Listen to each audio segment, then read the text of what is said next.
दूसरा कोरिन्थियों के पत्र अध्याय 3 वाक्य 3 में लिखा है, यह प्रकट है कि तुम मसीह की पत्री हो, जो सियाई से नहीं परंतु जीवते परमेश्वर की आत्मा से, पत्थर की पाटियों पर नहीं परंतु हृदय के मांस रूपी पाटियों पर लिखी है। जैसा कि हमने हमारे पिछले अध्ययन में सीखा, मसीहत कोई नैतिक नियमों का समूह या धार्मिक प्रणाली नहीं है। यह एक मानवीय व्यक्तित्व में दैवीय जीवन का प्रकटीकरण है। आप एक साधारण प्राणी नहीं हैं। बाइबल कहती है तुम ईश्वर हो। भजन संहिता अध्याय 82 वाक्य 6। ऐसा इसलिए है क्योंकि आप परमेश्वर से जन्मे हैं। पशु पशुओं को जन्म देते हैं और मनुष्य मनुष्यों को जन्म देते हैं। यदि परमेश्वर ने आपको अपने वचन के द्वारा जन्म दिया तो आप क्या हुए?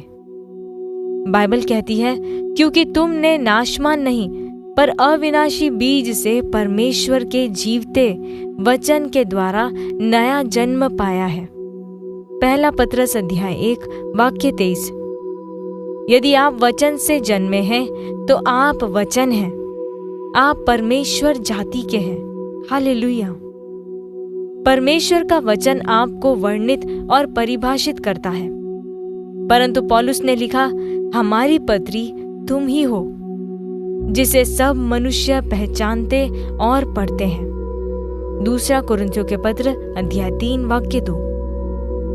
फिर वे इसे यह कहते हुए आगे बढ़ाते हैं कि तुम मसीह की पत्री हो।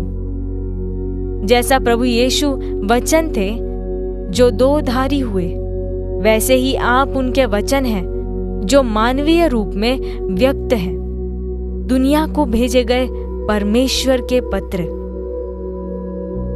चूंकि यह सत्य है तो अपना जीवन उनके विचारों और उनके वचनों के साथ सामंजस्य में जिए।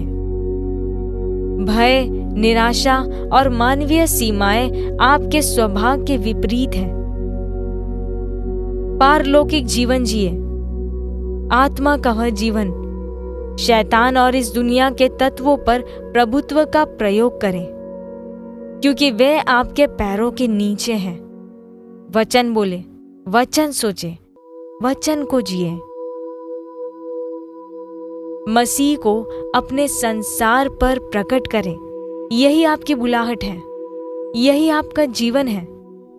आप परमेश्वर जाति के एक संगी हैं, दैवीय स्वभाव के एक सहभागी हैं, जिनके द्वारा उसने हमें बहुमूल्य और बहुत ही बड़ी प्रतिज्ञाएं दी है, ताकि इनके द्वारा तुम उस सड़ाहट से छूटकर जो संसार में बुरी अभिलाषाओं से आती है, ईश्वरीय स्वभाव के सहभागी हो जाओ। दूसरा पत्रस अध्याय 1 वाक्य 4। हम घोषणा करें, मैं परमेश्वर का जीवित निवास स्थान हूं, दैवीय स्वभाव का सहभागी हूं। मैं वचन में और आत्मा में जीता हूं। मैं मसीह के जीवन, उनके प्रेम और सत्यनिष्ठा के स्वभाव को प्रकट करता हूं। मैं भय, निराशा और शारीरिक सीमाओं को अस्वीकार करता हूं। मैं आत्मा की स्वतंत्रता